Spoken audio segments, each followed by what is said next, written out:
The first thing we need to do is to find the truth. You need to know what's true, don't you?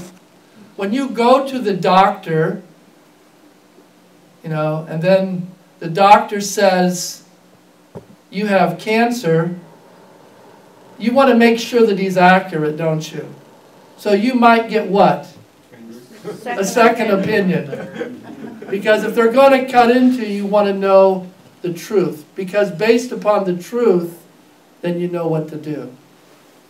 So how do you find the truth? Some people want to know the truth, but then they really don't want to know the truth. Because if they know the truth, it means that they also have to do something with the truth. So they just ignore the truth. But how do you find the truth in the world we live in? Today we live in a world that's so full of marketing. Everything is marketed. Even this band marketed itself. It had red shirts on, didn't it? They branded themselves. And it was for their wives. There's a purpose behind those red shirts. It's marketed. When you go into a mall, you ever go to a jewelry store? Have you ever studied jewelry stores?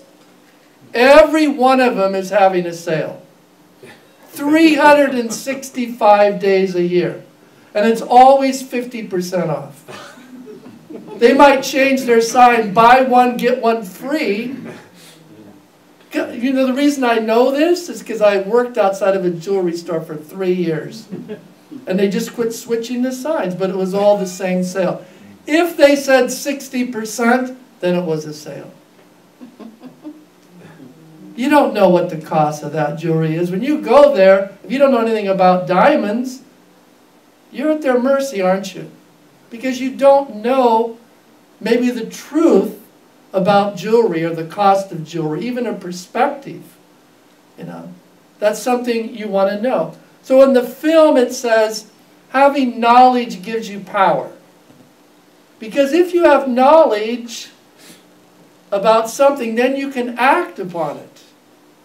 If you know something about music, you can play an instrument. I have no knowledge about music. So I have no confidence to play an instrument. I've never really played an instrument. But having knowledge, you're able to act. So that's the way everything is. Let's take, for example, water. You want to know the truth about water. So when you go to a store, you have a lot of choices. Poland Spring, Evian, is that how you say it in French? Then that's one called, I call it Pierre, but it's called Perrier. Okay. Pellegrino. Yeah, that's right. We got, then you got Nestle's. Nestle's bought out Poland Springs, if you don't know that.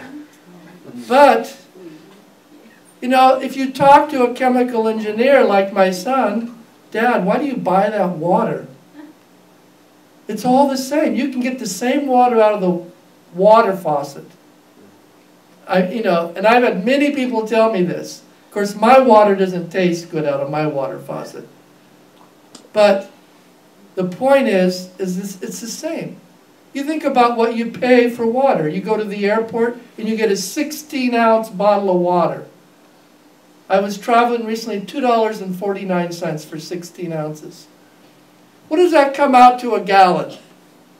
$5.96 a gallon. You pay that much for gas? You'd have a heart attack if you paid that much for gas.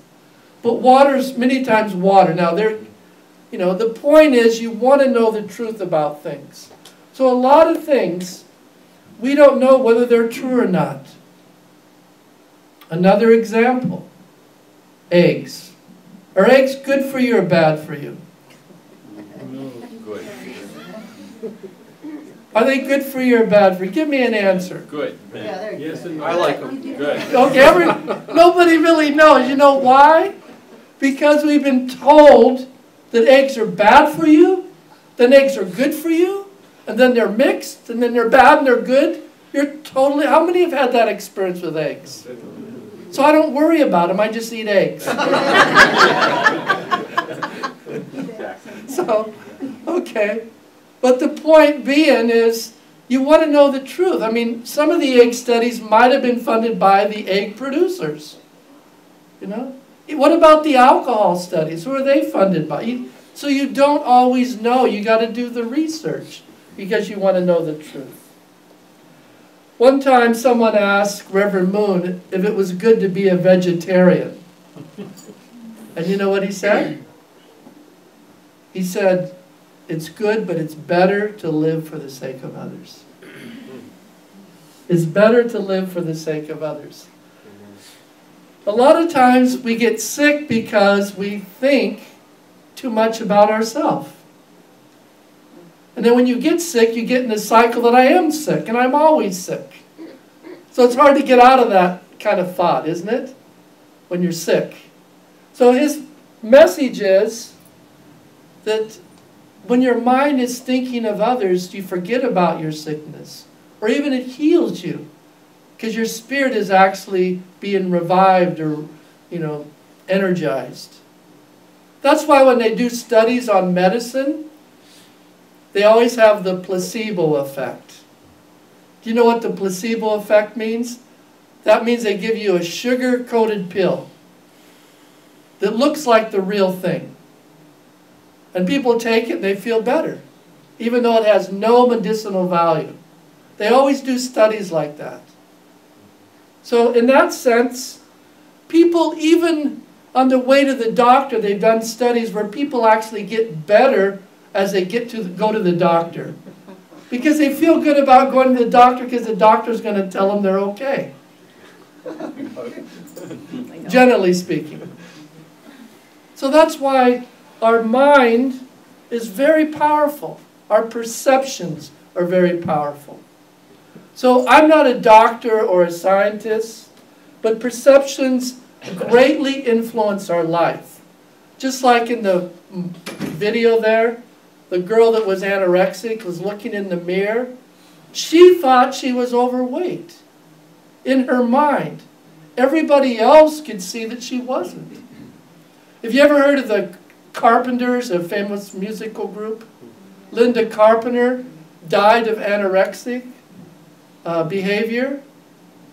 And it began when she was young, and someone told, the newspaper reported, this chubby girl from the Carpenters, Linda Carpenter, in the New York Times. And it totally depressed her. And so their family tried to help her and everything. They realized she was not eating. But in her mind, she eventually killed herself because she kept going on, not eating at all. That's because she believed it. So how many ideas that we have? Our beliefs are so powerful. That's why it's important that we find out what is true in human life. That is why we have to understand to find the truth. So you're here today probably because you have a certain faith, don't you? You're here because you believe in that faith. Otherwise, you'd probably not be here. You believe in the divine principle. You believe in these teachings that we've received from our founder, Reverend Moon.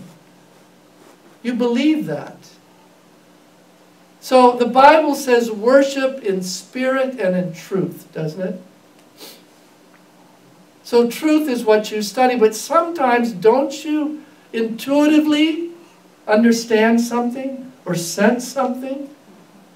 So spirit is another example of how we intuitively sense what is true and right. So spiritual intuition is another way. So that's why we have to be sure that what we have is find the truth. I think most of you are here because you think you found the truth. I'm here because I think I found the truth. If there's something better, I study a lot of things on the internet, but nothing is like the bigger picture. I find the bigger picture in the principle. So find the truth. And the second thing, you have to know that it's true. You have to know. That's why we're encouraged to read the Word over and over again to understand it. We have to know that it's true once we found it. It has to be part of our everyday consciousness. Almost like our second nature, that it becomes a part of us as we live it.